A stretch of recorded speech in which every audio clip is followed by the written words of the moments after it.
Welcome to Blueprints for Liberty, Designing the Freedom Cities of Tomorrow. This is a podcast that explores the visionary concept of freedom cities and how we can create living environments that prioritize individual liberty, social harmony, and equal opportunities for all.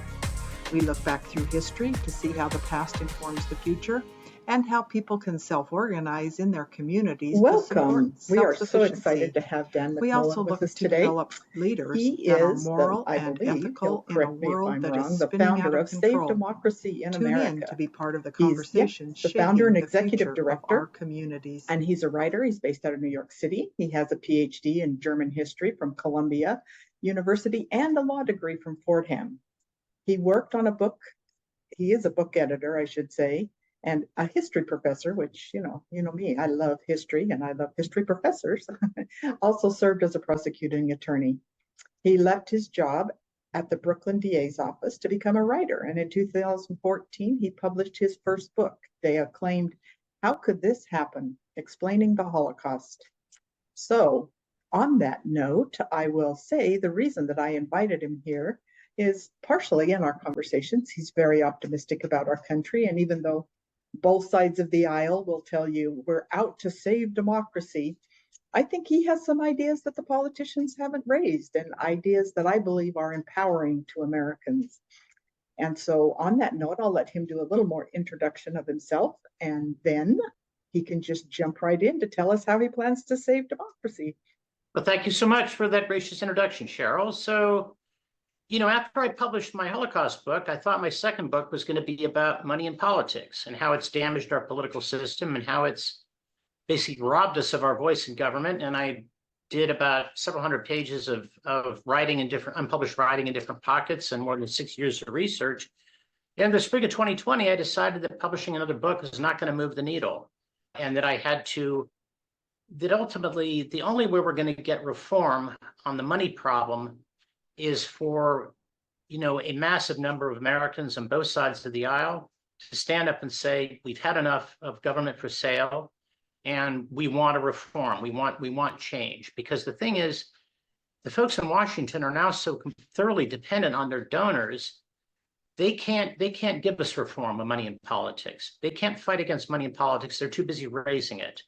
And that's the catch-22 that has kept our political system stuck in this sort of downward spiral that it's been in for decades. That's accelerated in the last 10 years, but that really for my whole adult life since 1980, I and the people around me have felt, that the political system has grown more and more dysfunctional, that the conversation has grown more and more divorced from our needs and from what the American people want, that the political system has become less and less representative of the people. And the American people have become more and more mistrustful of people in politics and increasingly sort of disgusted with politicians and with the whole political system. I think that probably the most important thing about, one of the things that's very heartening I've seen is that polls are showing, an ever sort of growing majority of Americans on both sides of the aisle. And it's pretty much the same percentages of Republicans and Democrats, saying things like big donors, special interests have far too much interest in politics. Politicians don't really listen to people like me. Money in politics is a big problem we need to address. We're talking about majorities of 60, 70%, giving these kinds of answers in polls. So public awareness of the problem of money is growing. And, for me, is just further confirmation of the fundamental good sense of the American people and of the voters. The folks in Washington seem to think that we're children, and they don't seem to have a very high opinion of our intelligence. But I know different, and certainly believe different, and have learned different in all my political work. And yet, even I think most Americans, and even people who study politics professionally, nonetheless underestimate the damage done by money by, say, a factor of 10, just to pull a number out of the air. They drastically underestimate it. And the reason that people overlook most of the damage done by money is that most of the damage is an absence, not a presence. It's all the problems, issues that we should be talking about good policy ideas that we ought to be debating, promising potential leaders who never run or never even enter the political conversation, because those issues, those policies, those leaders would not attract the campaign cash that you need to get a campaign off the ground. And so consequently, I guess another way to put it is that candidates self-censor to avoid alienating potential sources of campaign cash. By default, campaign donors, heavy campaign donors who can write big checks, choose the candidates that we're allowed to vote for and limit what policies these candidates can implement once in office. And this problem has been growing since the 1980s, but the cost of elections, especially at the national level, has skyrocketed in the last 10 years. For example, from 2016 into 2020, the federal elections, White House and Congress, more than doubled in inflation-adjusted dollars from $7 billion to $14.4 billion. To look at it from the viewpoint of a candidate, if you want to challenge an incumbent in the House of Representatives, it's hard to see how you could do that with less than $2 million. And ideally, you'd want to raise more than that. The minimum price of admission to the Senate is $10 million, but really campaigns that cost 20, 30, 40, 50 million are far more common. And then in hotly contested elections where a lot of money comes in out of state, like, for example, the two special elections in Georgia in 2020, where Warnock and Ossoff were elected, a total of $440 million was spent by all candidates in that election put together. Now, that money does not come from you and me. It comes from the kind of people who can write checks for 50,000, $500,000. Some people write checks for 5 million or more. And because, you know, the need for campaign cash has grown so desperate that now once they get to Washington, our elected representatives are effectively hogtied by the favors they owe all their donors, and even more so by the need to self-censor to avoid alienating any potential future donor, because they have to go back and raise a comparable amount of money for their reelection campaign. It was reported, and this was 8 years ago, when the cost of campaigns was much lower than now, that your typical member of Congress spent at least 30 hours a week on the phone in dedicated call centers set up by the two parties, raising money for the next reelection campaign instead of doing their jobs. And they actually have a term for it. They call it dialing for dollars. And so basically the pressure to raise money is so constant now and so insistent that effectively it's, you know, for every good idea out there, and there's no shortage of well-meaning Americans with leadership qualities and good ideas, you know, good idea out there for getting us affordable health care, for getting us better schools, for cutting, you know, wasteful spending and doing whatever else we have to do to, you know, stop borrowing $2 trillion a year to fix infrastructure, to create jobs and build a middle class. For every good idea out there, there's going to be a group of donors whose short-term financial interest is going to be badly affected by this, and who will block that possible reform. And so, you know, and the donors don't even have to pick up the phone and call, you know, candidates, because the candidates already know what not to say. And so one consequence, I think, that indirectly this is part of what has driven the escalating polarization in our politics and the escalating partisan anger and the overwhelmingly negative messaging from both parties, because the need to satisfy donors, the need to raise money has taken pretty much all meaningful positive policy programs, you know, off the table. You know, any sort of, you know, so both parties in theory have a program, but as far as an achievable program that could actually address the full range of issues that we've been kicking the can down the road on in this country for so many years, neither party really can do it. There's no way forward anymore. So all they have left to offer us is anger. And both parties have defaulted to messaging that is overwhelmingly negative. I mean, when you think about it, you know, boiled down to its essentials, the top line message of both major parties in this election is identical. If the other side wins, the world is going to end. Biden campaign compares Donald Trump to Hitler and says he's going to impose a dictatorship. The Trump campaign and their allies say that Biden is a Marxist and he wants a Marxist dictatorship. Admittedly, to be fair to Biden, I mean, Donald Trump did say he wants to be a dictator, and he did talk about wanting to lock up his political opponents. And so it's kind of understandable that people are frightened. But the fact is that warning us of a bad outcome is not enough. We need the parties to show us how our lives are going to be better. We need to have a conversation about how to fix what's wrong with the country, and also to build on the many things that are right, and to seize our opportunities. I don't know if you've noticed this too, Cheryl, but you notice no one really talks anymore in this country about opportunities, about like great things that could happen, or how our country can become, how we could restore the middle class, or how we could become the leading exporter of the next generation of high value added manufacturing goods that could produce, high skilled, high paying jobs to rebuild the middle class. You don't hear anything about opportunities. It's all about problems. And it's sort of, can we avoid disaster, or can we fend off catastrophe? And, this negative messaging, the main reason you should vote for me is that because if you vote for the other guys, the world will end. This is not a message of hope for the American people. It's really an admission of defeat and failure by the political class on both sides of the aisle. And, they seem blissfully unaware that they have declared bankruptcy and admitted failure, but that's what they've done. And one other thing I'd like to say, I haven't let you get a word in edgewise, but I want to sort of make one further point, and then I want to sort of stop and see what thoughts you have, and see what, whether my ideas make sense to you, and if you have follow-up questions. But I also want to say that you find that prejudice of varied kinds is playing a more visible role in our politics. And of course, we've also seen a rise in hate speech and hate crime, and a spike in anti-Semitism and anti-Semitic incidents that are very disturbing.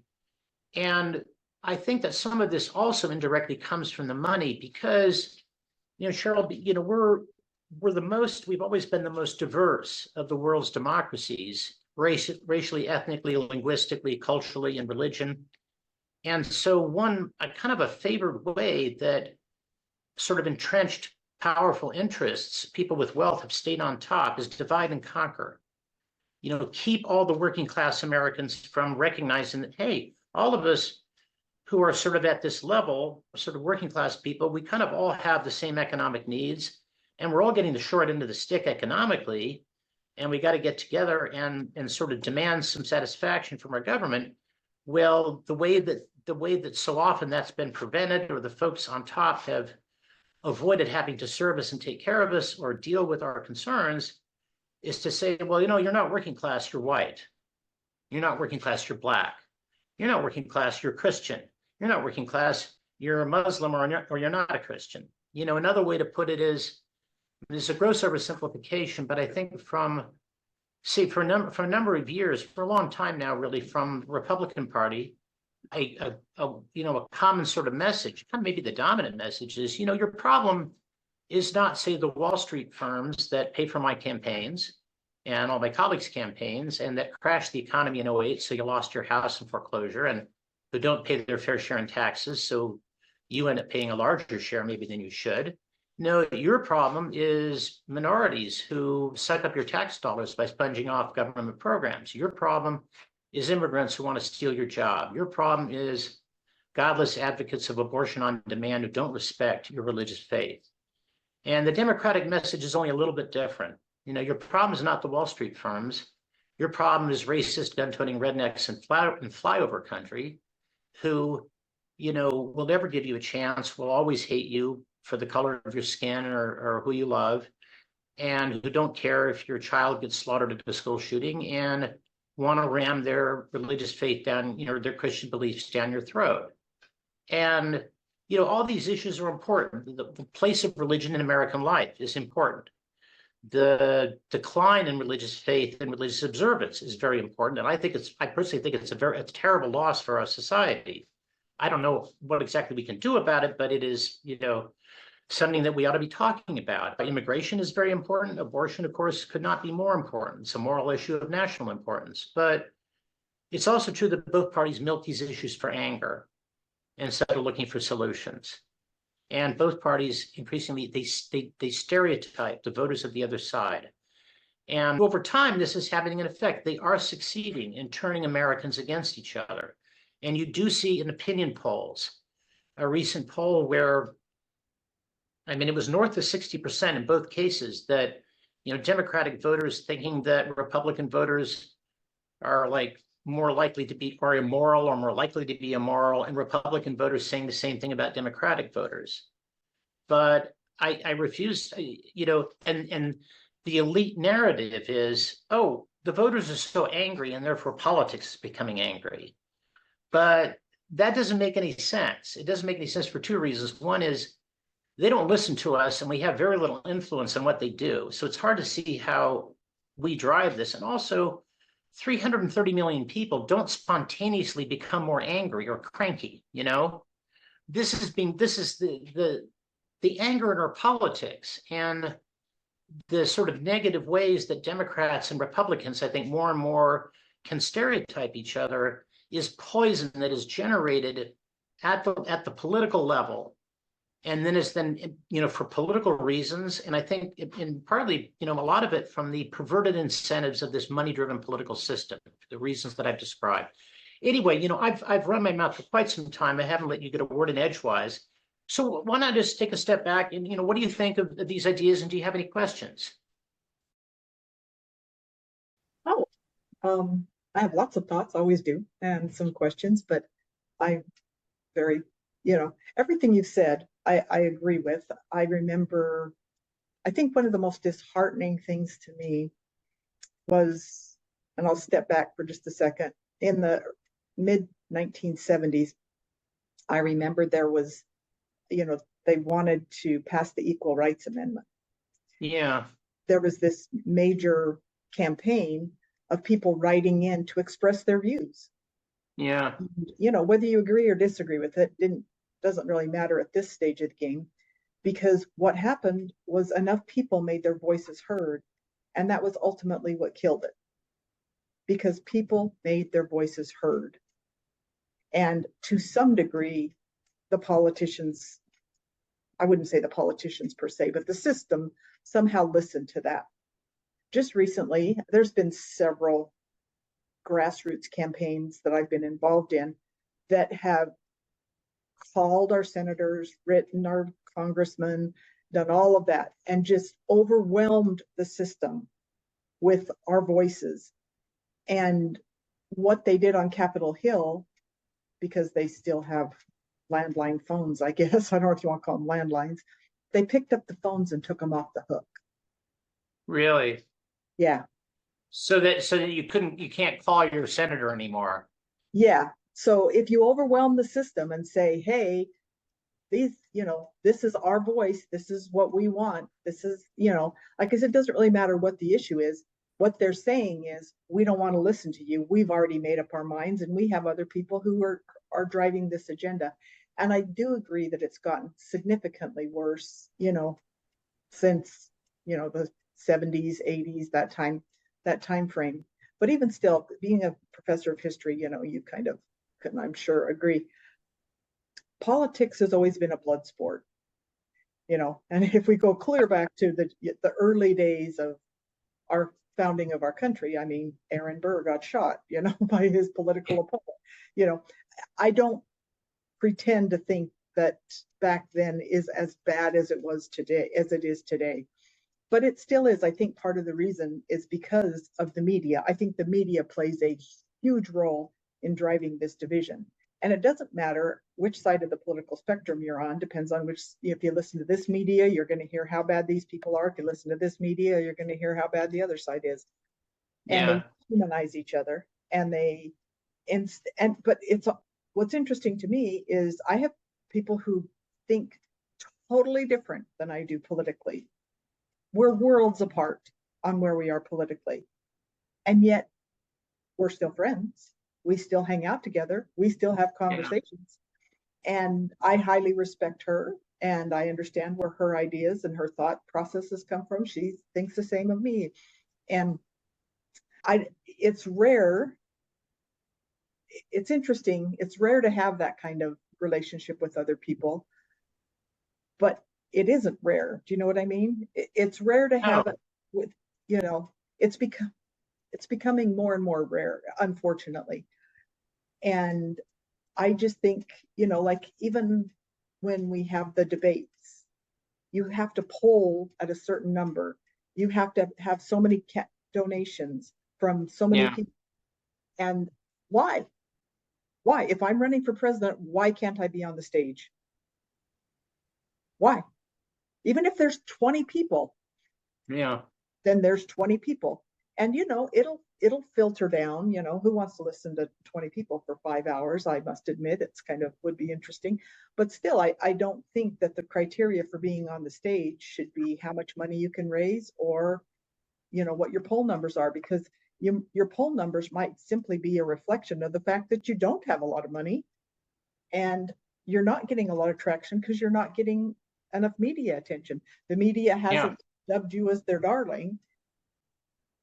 Well, also, if you haven't raised money up to a certain level, the media decide that you're not viable. That's usually kind of the term. And then you get you get no coverage, and the coverage you do get is disparaging. They'll talk about you as if you're sort of a wingnut, or they'll describe your campaign as quixotic, or delusional or whatever. I mean, we have had some pretty weird people running. It was also true, but the fact is, I mean, the thing is, without the money, I mean, money having more money than your opponent doesn't guarantee victory, but without a very large amount of money, you are not viable for national office, increasingly for state office too. So, and that's really, in that sense, the money is the donors of the gatekeepers. Again, that's really kind of how they choose the candidates and limit. So now that I've gotten everyone thoroughly depressed, maybe we should talk about my dastardly plot to save the Republic and how I think we can fix this. I think so, but I would also like you to kind of frame it a little bit from this aspect. I've said for, I don't know, a long time, decades, that we as the population are pawns in their game. They're the kings and queens on the chessboard. We're the pawns. And I do believe we have reached a point where they've eliminated all the pawns on the chessboard. We are no longer even needed. And I don't believe, I don't want to go down the whole rabbit hole of, election integrity and everything, but I don't believe that our votes, whether they don't count because of all the money involved, or whether they simply don't count because they don't count. I see what you're saying. Yeah. And so what hope do we have of resurrecting this when all that's left on the chessboard are the kings and queens? I still think that they do need to get our vote to get into office. I mean, of course, there is the dispute about whether there has been election fraud, and I actually am not going to comment on that because I need to remain completely nonpartisan, and that has become a hotly disputed partisan issue. But I think we'll put it this way, in all the midterm elections, hardly anyone claimed that there'd been voting fraud. It seemed like everyone felt that the votes were counted, at least that the votes were counted accurately. They may not have been happy with the result, but I didn't really hear. I mean, there were a few people who lost who claimed that there'd been fraud, but it didn't take hold. It wasn't really something that people seem concerned about. So I tend to think that, if we assert ourselves, they're going to need our vote to get into office. The question is, so let me, and I think that, there is already a massive constituency for fundamental change, because I think, a great majority of Americans on both sides of the aisle have been saying for a long time that this isn't working and that we're fed up with politics as usual. And, starting, I think, particularly in 2008, there have been candidates who've gotten a huge amount of mileage out of being quote unquote change candidates. Barack Obama, change you can believe in, and yes, we can. And there were never any details about what this change was going to be, but people had this expectation and hope that somehow fundamentally things were going to get better, that the political system was going to work, it was going to be fair. And then in 2016, it's interesting, on both sides of the aisle, you had change candidates running against the system. You had Donald Trump on the Republican side, Bernie Sanders on the Democratic side. And Trump said Trump was going to drain the swamp. Sanders even promised us a revolution. Bernie was there with his revolution again in 2020. Elizabeth Warren, maybe with revolution light, if you want to be snarky about it. I had a soft spot for her, but in any case, but none of these change candidates ever had a plan for change, any details. They didn't even tell us what needed to be changed. And the reason they had no plan for change is that what needs changing above all is how candidates pay for the sky high cost of these election campaigns. What needs changing is our government being for sale to campaign donors. And these candidates could not fight the money because they were too busy raising it. And that, again, that really is the catch-22 that has kept our political system kind of on this downslope for so many years. And it's also been a problem that most Americans have been unable to understand, precisely for the reason I said, because you can't fight what you can't see. And the way that the self-censorship by money has kind of hollowed out the conversation and foreclosed all options and turned the whole political conversation into empty slogans the way it has, that's not only is that something that's invisible, it's kind of unimaginable. No one has known that it's there. No one has pointed it out. And so that's why things have gotten as bad as they have. But the thing is, all I think that the American people really need is a concrete, practical, achievable, first step, that, a rallying point, an actual plan for change that would bring substantial change and that Republicans and Democrats can agree on. And, as I say, I did all this research for this book. Part of what I wanted to do is to find what's the best reform idea out there. And I finally came across this idea of voter dollars. It's also been called democracy dollars or democracy vouchers. And they've been using it in Seattle since 2017 for city elections, and quite successfully. It's really done some good things for the city. And the principle is wonderfully simple. It's, since the only people with really any influence in Washington anymore are heavy campaign donors, we make ourselves the donors. And the government would give every registered voter an online account of campaign cash, $100 per voter in a presidential year, $50 per voter in the midterms, which are cheaper. Can't take the money out and spend it, but you go online and assign it to the candidates you want to support. You can't, and once we have the system, candidates who want to serve us can raise enough money from us to run a competitive campaign, and their opponents no longer have much excuse for taking money from big business and billionaires, labor unions, any kind of special interest. Now, the reason also why the only path to fixing the system is public financing mechanism, because the Supreme Court decided already back in the 70s that money spent to influence elections, like through donations or by buying ads for someone, is itself free speech, protected by the First Amendment. And up to that point, free speech meant what you and I are doing. We exchange our ideas, we express our opinion, we speak freely. It didn't include the money that you might spend to purchase an audience for your speech by buying campaign ads, or more to the point these days, by drowning out someone else's speech by, with $20 million in an ad buy. So because of that, the court just sort of built on that very bad idea. Citizens United is one of the more recent cases that kind of took that bad idea to its most ridiculous conclusion. So they won't let us limit anyone's donation or spending. So the only path to a game-changing reform is a public financing mechanism where we make an alternative pool available to candidates that's controlled by us, the people. And that's really the way forward. Now, one objection people have raised to this, they say, well, if we're not allowed to limit what the billionaires give, won't they just swamp the system with more billions? And it's worth noting that actually Jeff Bezos and his cronies tried that in Seattle in 2018. They decided they wanted a city council that was more to their liking, and they put $1.5 million into 7 city council races, which was unprecedented. And the people of Seattle, having already been sort of educated about the importance of money in politics by the campaign, it was a ballot initiative campaign that established the democracy voucher system there. They understood, holy cow, these guys trying to buy our government. And it completely backfired on Bezos. Everyone was outraged. His candidates went down to defeat. And so I think that going forward, even though strictly speaking, we can't prevent billionaires and special interests from throwing money at candidates who accept that help, I think are probably going to find that it's politically toxic.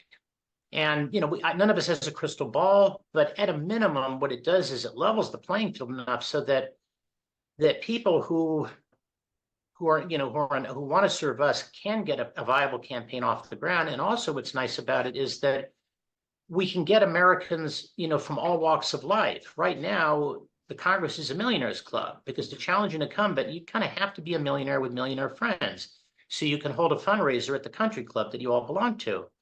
But now if you've got, especially if you've got a little social media savvy and can get the word out that way, if you've got some good ideas and good people skills and you've got the gumption to lead, we can get local primary care physicians, we can get nurses, we can get school teachers, police officers, fire chiefs, small business owners, Americans from all walks of life, so that all of our needs and our interests and our point of view and our ideas are represented in the government. We'll get much better people in Congress because we have a much bigger talent pool. Right now, the talent pool is millionaires. There are only so many of them. So it's also not surprising that some of the people in Congress are behaving in a way that's not too impressive these days. So that's the voter dollars concept. Now, as I said before, Washington's not going to give this to us. I don't waste a minute of my time calling my senator or my representative, my senators or my representative, or trying to lobby them, because even if they wanted to help me, they couldn't, because they're trapped. They're stuck on the fundraising treadmill. And I think a lot of those people in Washington would like nothing better than to get off the fundraising treadmill and actually do the right thing and serve the common good. But they can't. They're stuck. So we, the people, one way of describing what we have to do is we kind of need to we need to set the folks in Washington free to serve us. But what does that mean? We need massive support. When I mean massive, I think the only way this happens is if the money problem and the voter dollar solution becomes a top 5 issue in the national conversation in a presidential election year. And that's, and a lot of people I talk to just think that's an impossibly heavy lift. And I understand that, but I think they're wrong, because again, I think Americans, I think the overwhelming majority of us, regardless of party, we know this isn't working. We want this to change. We want government by the people. We want our rightful say in how we are governed. We're Americans. We're the people who invented democracy.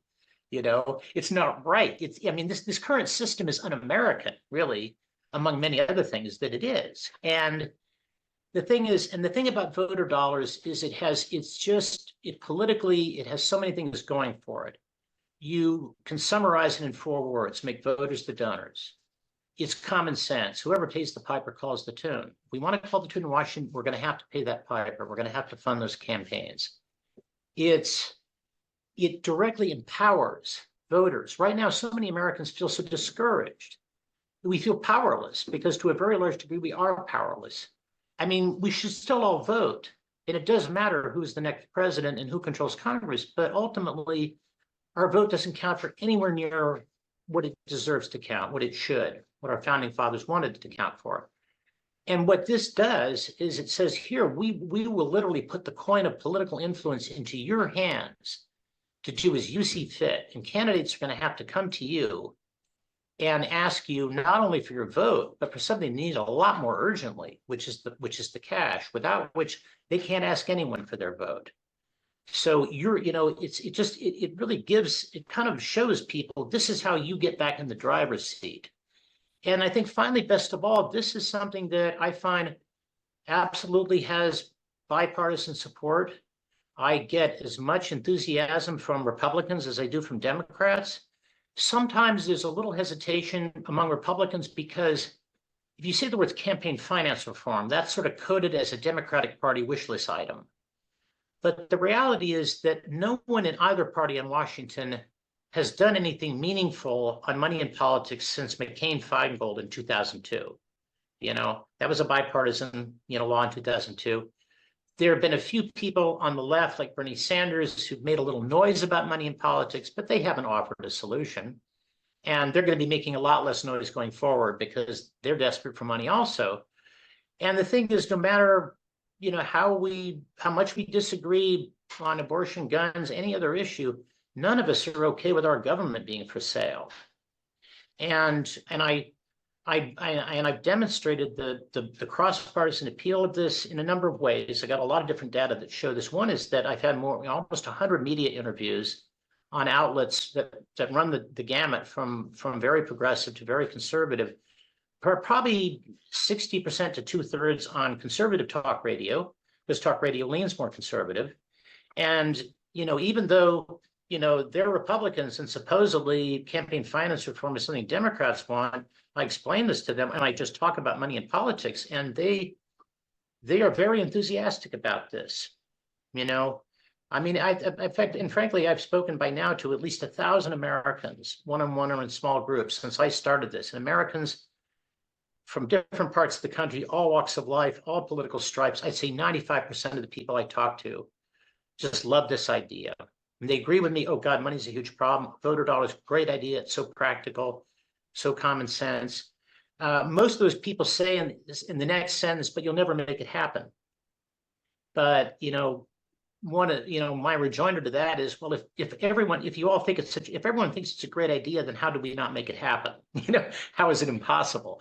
But beyond that, but getting back to its political, another reason that I know, finally, that maybe the most scientific reason I know that it has cross-partisan appeal is I paid for a detailed survey of 700 New Hampshire voters in last year, very detailed survey, and about money in politics. I found sky-high levels of outrage about money in politics across the board, and very receptive audience. It was like we presented, first you present, talk about money in politics, present voter dollars reform. What's your initial impression? Then, and we we figure that out. Then we tested a bunch of different messages about voter dollars on them, and then asked them at the end of the survey, do you approve or disapprove? And we had majority approval across the board, stronger among independents and Democrats than among Republicans, but still a majority among Republicans. I don't want to overplay this. A lot of this support is simply somewhat support, but this is the first time these people have ever heard of this idea. And you don't win everyone over to an innovative, important new idea the first time they hear about it. They got to hear about it 4 or 5 times.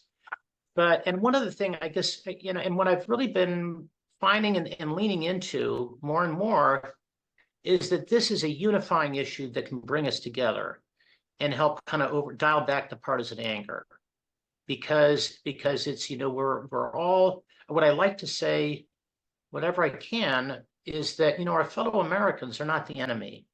The money's the enemy, and it's the enemy of us all. It's even the enemy of the donors who give it, because the system has become so unstable, even they don't get what they need. And that's another reason why people tell me, once you get traction, you'll be crushed under an avalanche of big money and negative advertising. But the thing is, and yeah, look, I don't check my mailbox on a daily basis looking for a fat check from the U.S. Chamber of Commerce or Koch Industries to support my undertaking. But these people aren't dumb. They know the political system isn't working. And I think that they can see from our messaging that this is not directed against them. Because I don't really spend a lot of time, I take a few shots at the healthcare industry because they're a soft target and everyone's mad about it. But fundamentally, this is not about, my argument is not that the people, the donors who give the money or the politicians who take it, that these are evil people. It's that the money has a dynamic of its own. If you want to play in politics, these are the rules. You're a politician, you got to raise money. If you run a corporation and you don't hire lobbyists and lay a lot of money on politicians, you're forfeiting an advantage to your competitors and you're not doing your job. We're all trapped in this system. And I think the other thing that's especially unifying about this and it's really the reason I got into this, is that what has inspired me really to do this, to make this my mission in life, which it has been since 2020, and it will be really, I think, until we have a voter dollars reform. I mean, if we haven't really made a lot of progress by 2032, maybe I'll reevaluate. I'll be 72 years old then, but at least for the time being, this is my life. This is what I do. Is that, we live in a country unlike any other, and I appreciate this especially because my expertise as an historian is that I was German history, and so I'm able to look at our country and lay it alongside countries that are comparable, other wealthy democracies. Other countries that industrialized in the first wave and that were prosperous and first, became democracies. And when you have that frame of reference, you can see how remarkable this country is, because every other country in the world, membership in the nation, belonging to the nation, depends on race, religion, ethnicity, culture, language, usually a combination of these factors, and not here. Being an American has nothing to do with the color of your skin or the language you speak. Being an American is about the ideals that the country stands for. For me, the holy trinity of American ideals is individual freedom, equality of opportunity, government by the people, which we invented. And you look at our history, for me, this, at least, hundreds of thousands, 800,000 Americans, by my count, have given their lives in wars fought for the freedom of others. I mean, our freedom has not been under credible, we were attacked in Pearl Harbor, but our freedom was not under credible military threat since the War of 1812. That was the last time that foreign troops stood on American soil in any number. And I mean, we didn't have to fight Hitler. We didn't fight Hitler out of self-interest. We did it because ideals make us Americans, and fighting for these ideals is what Americans do. And you look through our history, we have a capacity for idealism and for altruism and for self-sacrifice in the service of these noble ideals that you will not find in any other country in the history of no other people. And, I'm not saying this to pat ourselves in the back, and it's certainly not saying this to look down on other peoples. I mean, for one thing, I don't see how we look down on other peoples when they are we and we are they. I mean, most of the world's peoples are represented in our borders, My ancestors were from Switzerland and Scotland, and, it's because we're not about ethnicity or race. We're about these ideals, and the ideals are as noble as can be, because our ideals are not about a better life for Americans, they're about a better life for everyone. And that's why so often in our history, now the problem is that here at home, through no fault of our own, through money, and also I think through presidents lying to us about wars, which has been going on a lot in my lifetime, so much of our freedom has been stolen from us. But that doesn't mean that we don't want to get it back. Yeah, as you were talking about, our ideals, and I believe in my conversations with, other people throughout my lifetime, which is quite a while, is I think the other thing that makes Americans unique, unique isn't the right word. I'm struggling for words, so just bear with me here, is, we don't necessarily want our government going and intervening in we as the people. Now, mind you, that's different than we as the moneyed interests don't want to be involved in other countries' affairs, except that we as individuals are happy to donate our own resources, our own personal resources, to help those. I mean, just for example, my husband and I went to Mexico just last week, and it was Tulum, which has very wealthy people, a lot of Americans moving down there. And then there is your just abject poverty, people living in tin huts, basically.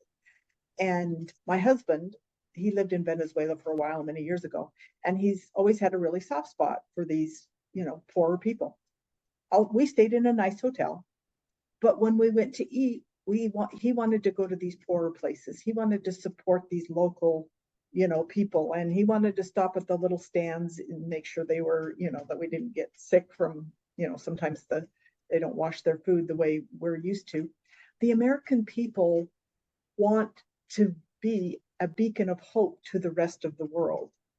And we want to do that with our ideals, and we want to do it with our money, but not through coercion. Just as we don't want people coercing us as individuals, we don't need to do that to other people.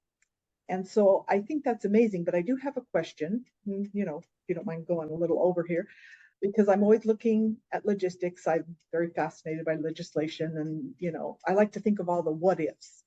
And I love your idea. Obviously, that's why I invited you here. Okay, good.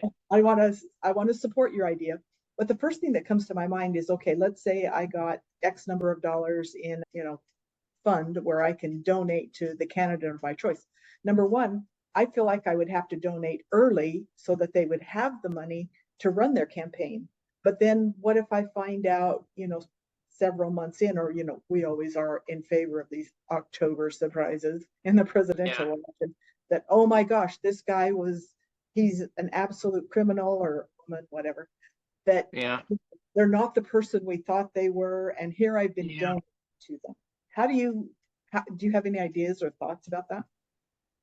No, other than, I think there are always going to be people who disappoint us and surprise us in that way. But I think that the money in like the $100 you get in a presidential year would be divided up into pockets, and there'd be maybe a pocket for the primary and the general. And then within that also, pockets for the race in your congressional district, the Senate race, if there's a senatorial race in your state that year, because it's only 2/3 of the years that there's a Senate race in your state, and then for the presidency. And that will keep you from putting all your money on one horse, and it will keep this or that. It will also prevent sort of social media savvy, charismatic candidates from sucking up all the money in the system.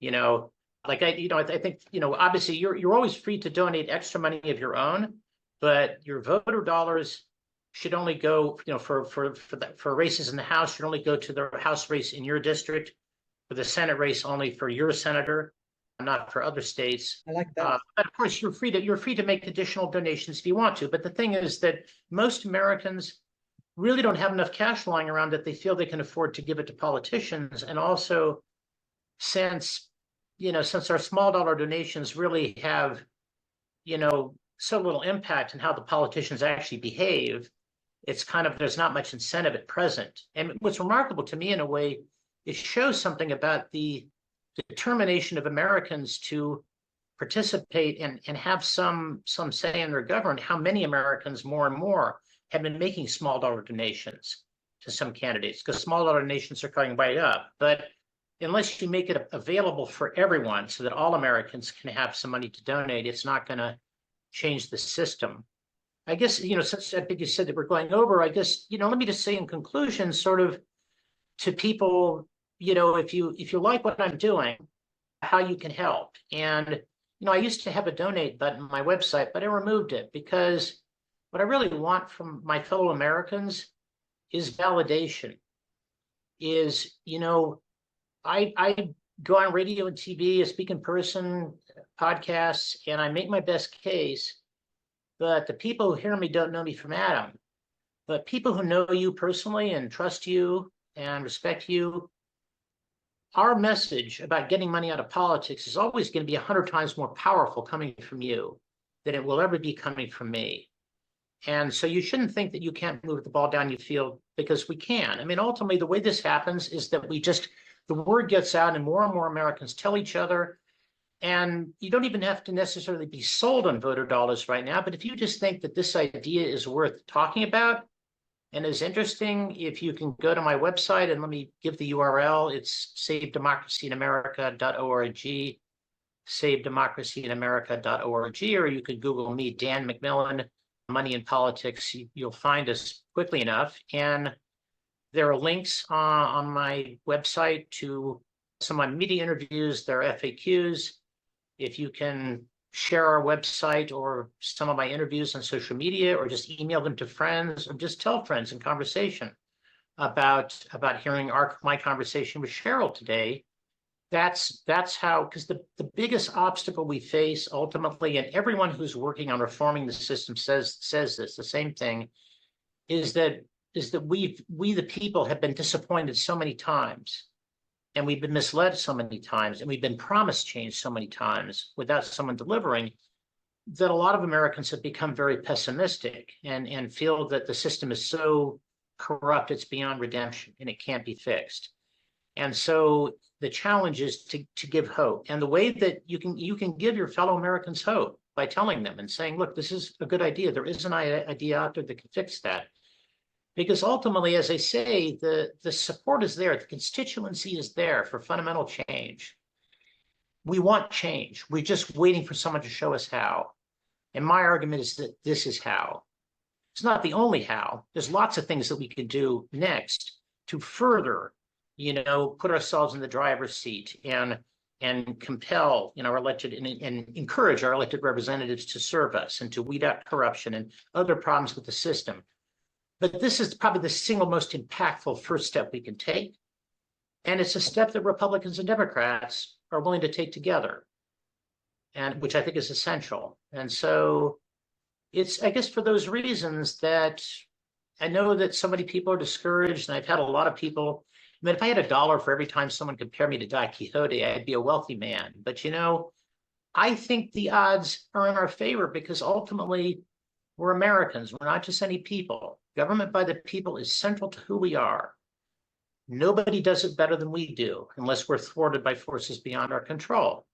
And the idea that the American people will continue to take this line down once enough of us know that there's a way we can fix it, that's preposterous to me. So I personally, if someone were willing to take bets, I'd be happy to give odds that we're going to win this fight. And Cheryl, I thank you so much for giving this opportunity, giving me this opportunity to put my ideas out before our fellow Americans and spread the word.